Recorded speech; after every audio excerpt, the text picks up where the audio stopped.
Las computadoras son parte fundamental en la vida de las personas y del mundo entero en general. No imaginamos un mundo sin computadoras. Sería un caos el no contar con ellas en el siglo XXI. Ahora las comunicaciones se basan en formatos electrónicos como correo electrónico, videollamadas, videoconferencias, redes sociales, etc. Las personas se mantienen en comunicación a través de estos dispositivos alrededor del mundo. Solo basta estar conectados a Internet. La humanidad siempre ha tenido la necesidad de contar, de saber cuántas cosas posee o le falta poseer. Por eso se han inventado infinidad de sistemas numéricos como el arábigo, el romano, el maya, entre muchos otros, así como mecanismos para contar. Unas de las primeras civilizaciones que crearon un dispositivo para contar fueron los griegos, los romanos y los chinos, entre otros. Cada uno de estos pueblos crearon su propia versión del ábaco, que en lo general consistía en cuentas ensartadas en varillas que a su vez estaban montadas en un marco de madera. Sus posiciones representan valores y es mediante dichas posiciones que se almacenaban los datos. El primer dispositivo mecánico para calcular fue la máquina construida y diseñada por William Shepard, a solicitud de Johannes Kepler, que funcionaba por medio de engranes. Desafortunadamente se destruyó en un incendio y no pudo ser reconstruida. En 1642, Blaise Pascal inventa otro dispositivo que solo sumaba y restaba. La muerte de Shepard provoca que sea a Pascal a quien se le atribuya la invención de la primera calculadora automática, que fue nombrada la Pascalina. Posteriormente, Gottfried Wilhelm von Leibniz mejora el mecanismo de Pascal, pudiendo realizar multiplicaciones y divisiones por medio de sumas y restas repetidas. En 1804, un empresario de la industria textil llamado Joseph Marie Jacquard inventa un telar que podía reproducir automáticamente patrones de tejidos que leía de patrones de agujeros perforados en un rollo de papel rígido. En 1821, Charles Babbage concibe la idea de una calculadora que se basaba en el método de las diferencias para simplificar el cálculo de logaritmos, por lo que se le nombró la máquina de diferencias. Al enterarse del método de las tarjetas perforadas y con el apoyo económico del gobierno inglés, Babbage construye en 1823 un dispositivo nombrado la máquina analítica, que combina la idea de las tarjetas perforadas con la idea de los engranes de acarreo automático. En 1887, Leon Boulez crea la primera máquina capaz de realizar multiplicaciones directamente sin hacer sumas repetidas. En 1944 se construyó en la Universidad de Harvard la Mark I, diseñada por un equipo encabezado por Howard H. Aiken. Esta máquina no está considerada como computadora electrónica debido a que no era de un propósito general y su funcionamiento estaba basado en dispositivos electromecánicos llamados relevadores. Con un peso de 5 toneladas, constaba de 78 máquinas calculadoras conectadas con 800 kilómetros de cable. Contiene 3.300 reles y podía multiplicar dos números de 23 cifras en 6 segundos. En 1946 se construyó en la Universidad de Pensilvania la ENIAC, computadora e integrador numérico electrónico, que fue la primera computadora electrónica.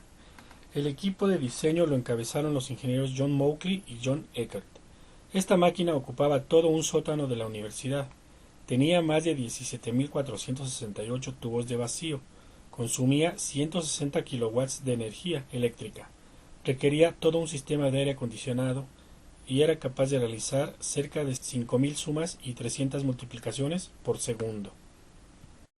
En 1949 surge la EDVAC, computadora automática electrónica de variables discretas. Fue una de las primeras computadoras electrónicas. A diferencia de la ENIAC, no era decimal, sino binaria, y tuvo el primer programa diseñado para ser almacenado.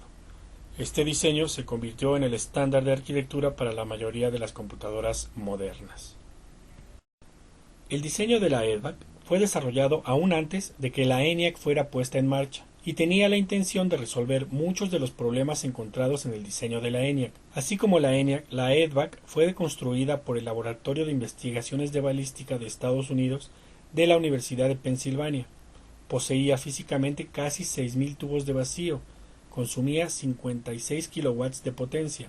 A los diseñadores de la ENIAC, John Eckert y John Mauchly, se les unió el gran matemático húngaro John von Neumann. La idea fundamental de von Neumann fue permitir que en la memoria coexistieran datos con instrucciones, para que entonces la computadora se pudiera programar en un lenguaje, y no por medio de alambres que eléctricamente interconectaban varias secciones de control. Como en la ENIAC, las ideas de von Neumann resultaron tan fundamentales para su desarrollo posterior que es considerado el padre de las computadoras.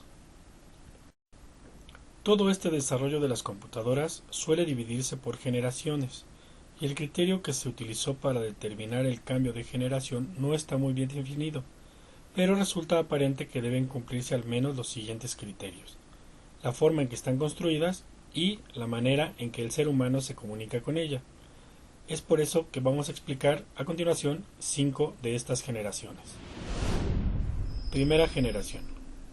Esta generación inicia a mediados de la década de los 50. Las computadoras tenían las siguientes características. Estaban construidas por medio de tubos de vacío o relevadores. Eran muy grandes, tenían poca capacidad de memoria, 1 kilobyte, consumían mucha energía, eran programadas por medio de tarjetas perforadas, eran costosas, por lo que solo las universidades que las construían y algunas oficinas del gobierno podían tenerlas. Segunda generación.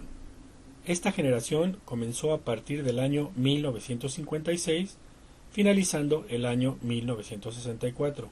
En esta generación se diseñó la primera computadora a base de transistores. Se crean los lenguajes de alto nivel como Fortran, Lisp y COBOL.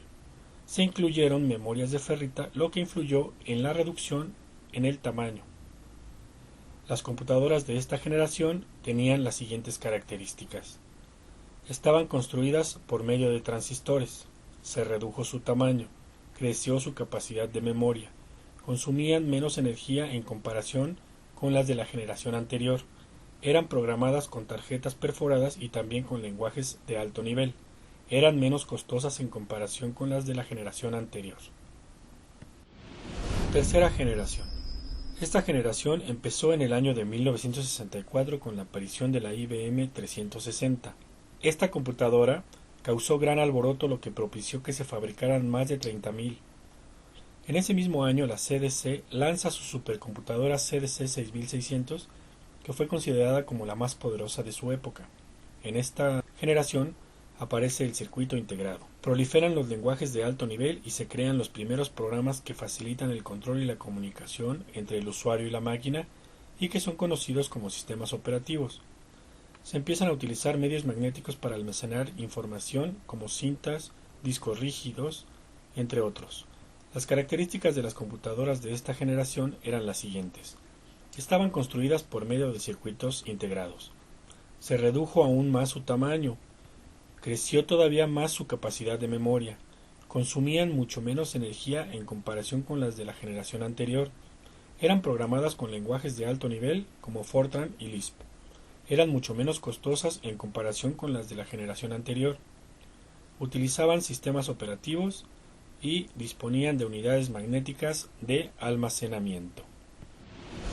Cuarta generación. Esta generación empieza con la aparición del microprocesador en el año 1971.